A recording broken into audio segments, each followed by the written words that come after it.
श्री स्वामी समर्थ मित्रांनो, नागपंचमी पूजा मुहूर्त तसेच या दिवशी काय करावे आणि काय करू नये।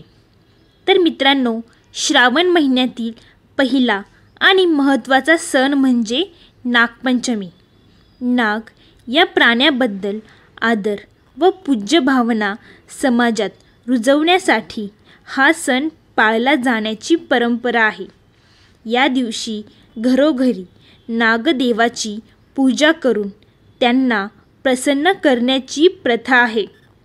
वेदकाळापासून चालत आलेला हा सण अत्यंत महत्त्वाचा मानला जातो। या दिवशी स्त्रिया नवीन अलंकार वस्त्रे नेसून नागदेवताची पूजा करतात। स्त्रिया पाटावर हळद चंदनाने नाग-नागिन आणि त्यांच्या पिल्लांची चित्रे काढून त्यांना दूध, लाह्या, आघाडा, दुर्वा वाहून त्यांची पूजा करतात। श्रावण महिन्यात म्हणजेच पावसाळ्यात आघाडा सर्वत्र उगवतो। या सणात या वनस्पतीला महत्त्वाचे स्थान असते। नागदेवताची पूजा करून त्याला दूध, साखर, उकडीची पुरणाची दिंड करून नैवेद्य दाखवला जातो। या सणाला विशेषतः गव्हाची खीर आणि चण्याची डाळ, गूळ यांपासून बनलेली उकडीची पुरणाची दिंड तयार केली जाते। तसेच नागपंचमीला महिला झिम्मा, फुगडी, झोके आणि विविध प्रकारांचे पारंपरिक खेळ देखील खेळतात। गावाकडे आजही अशाच पद्धतीने नागपंचमी ही साजरी केली जाते। श्रावणातील या पहिल्या मोठ्या सणाची सर्वजण आतुरतेने वाट पाहत असतात। नागांची उपासना आणि विशेष पूजा केल्याने जीवनातील अडथळे देखील दूर होतात आणि आपल्यावर नागदेवतेची कृपा राहते असे मानले जाते। भगवान शिवांच्या गळ्यात नेहमी नागांचा हार असतो। भगवान विष्णूही शेष नागावर विसावलेले आहेत। बलराम आणि लक्ष्मण हे शेष नागाचे अवतार मानले जातात। राहू आणि केतू यांचे ज्योतिषशास्त्रात साप किंवा सापांच्या माध्यमातून चित्रण केले आहे। राहूला सापाचे डोके आणि केतूला त्याची सोंड मानले जाते। त्यांच्या कुंडलीतील स्थानामुळे कालसर्प दोष निर्माण होतो। ज्योतिषशास्त्रीय ग्रंथानुसार नागपंचमीच्या वेळी नागांची पूजा केल्याने कालसर्पदोष हा कमी होतो। नागपंचमीच्या दिवशी नागदेवतेची पूजा केल्याने ग्रहांची बाधा आणि अकाली मृत्यूचे संकट दूर होते अशी श्रद्धा आहे। सामान्यतः हरियाली तीज नंतर 2 दिवसांनी नागपंचमी साजरी केली जाते। या दिवशी मंदिरामध्ये नागदेवता आणि भगवान शिव यांची पूजा देखील केली जाते।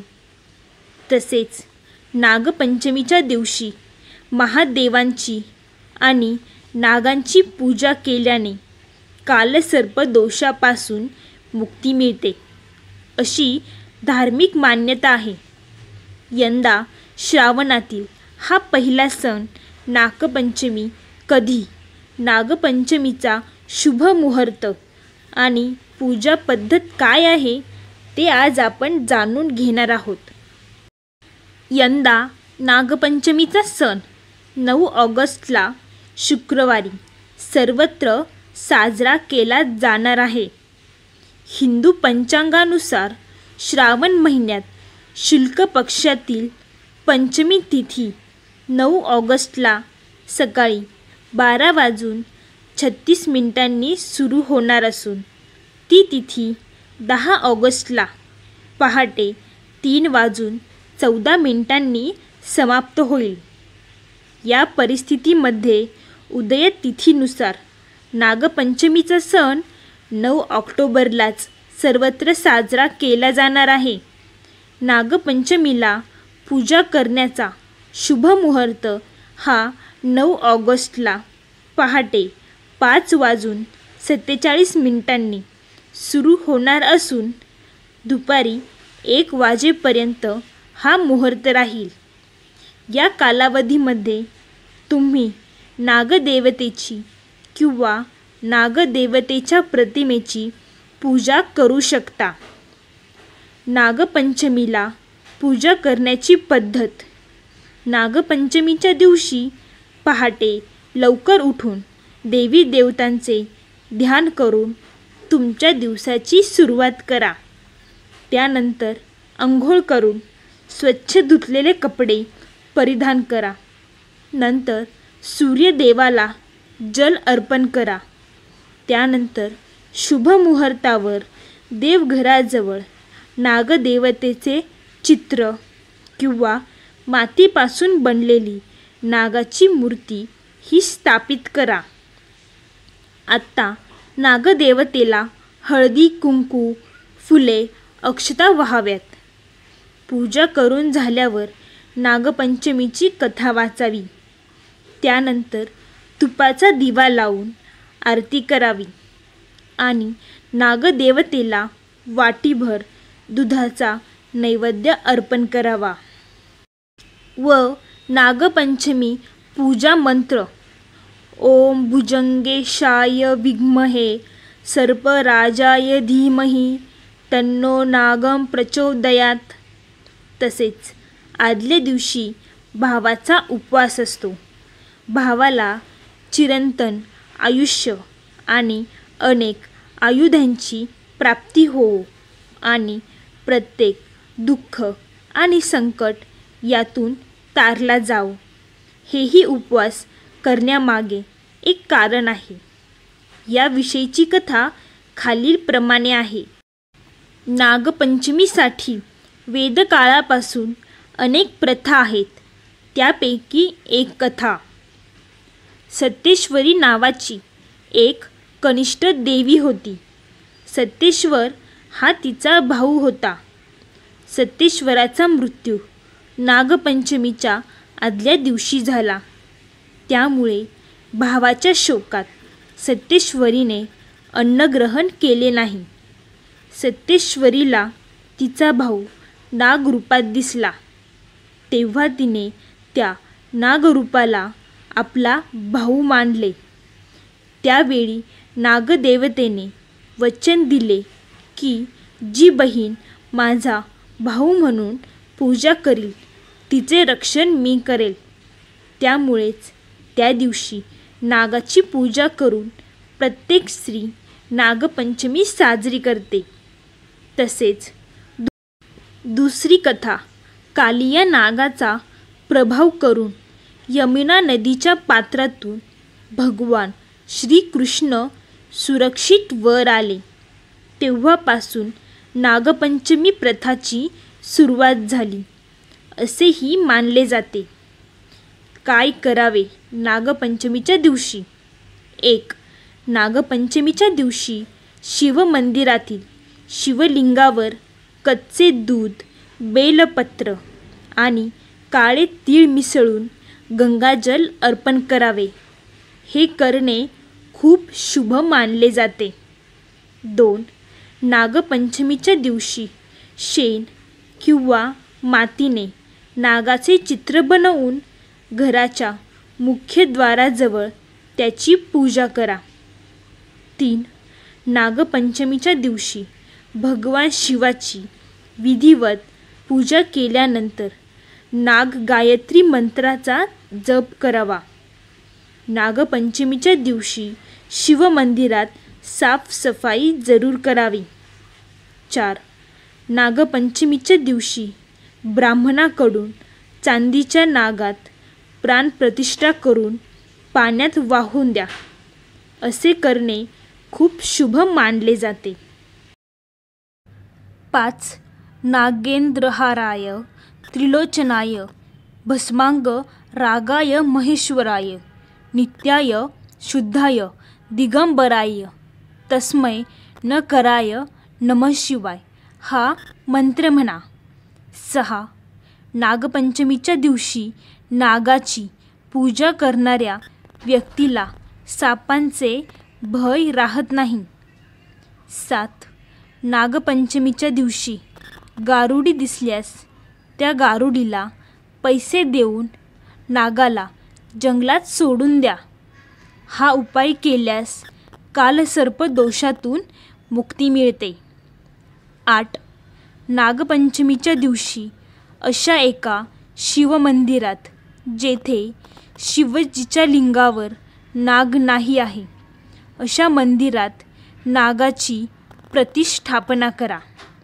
नागपंचमीच्या दिवशी काय करू नये, तसेच या दिवशी शेतकरी शेत का नांगरत नाहीत, तसेच नववधू माहेरी का येतात, जिम्मा फुगडी झाडाला झोके बांधून खेळणे या गोष्टी करून स्त्रिया हा सण आनंदाने साजरा करतात.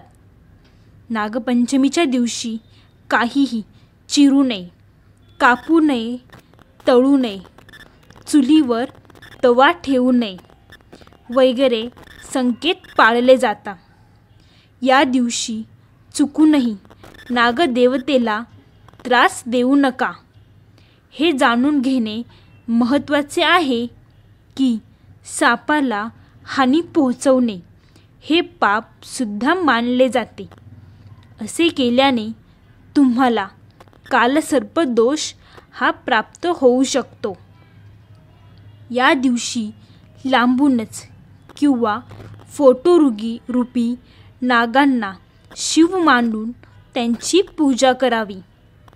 यासोबतच नागपंचमीला टोकदार वस्तूंचा वापर करू नका.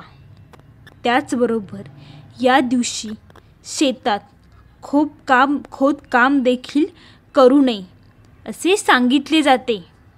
नागपंचमीच्या दिवशी पूजेच्या विधीबाबत देशभरात विविध परंपरा आहेत. काही लोक चतुर्थीला उपवास करतात आणि पंचमीच्या संध्याकाळी पारायण करतात. अनेक ठिकाणी या दिवशी शिळे अन्न खाण्याचीही प्रथा आहे. घरामध्ये पूजा करायची असेल तर लाल चंदन आणि हळदीने 5 किंवा 8 नागदेवतेचे प्रतिकारात्मक चित्र बनवा. त्यानंतर त्यावर कच्चे दूध, दही, दुर्वा, अक्षता, फुले आणि पाणी इत्यादी अर्पण करा. प्रसाद म्हणून तूप, गूळ आणि मिठाई दिली जाते.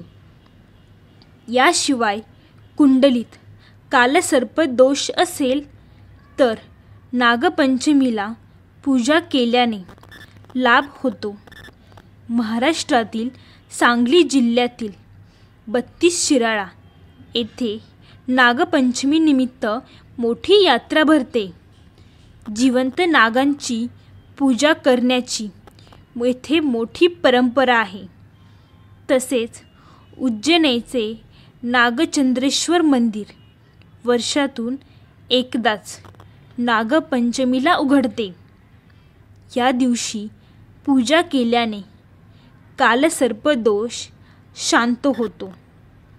नागपंचमीच्या दिवशी या मंदिरात मोठी गर्दी असते. तर मित्रांनो, तुम्हाला ही व्हिडिओ आवडली असेल आणि तुमची थोडीसुद्धा उपयोगी आली असेल तर चॅनेलला नक्की सबस्क्राईब करा आणि लाईक, शेअर, कमेंट करायला अजिबात विसरू नका. तसेच कमेंटमध्ये ओम नमः शिवाय आणि श्री स्वामी समर्थ लिहायला देखील विसरू नका.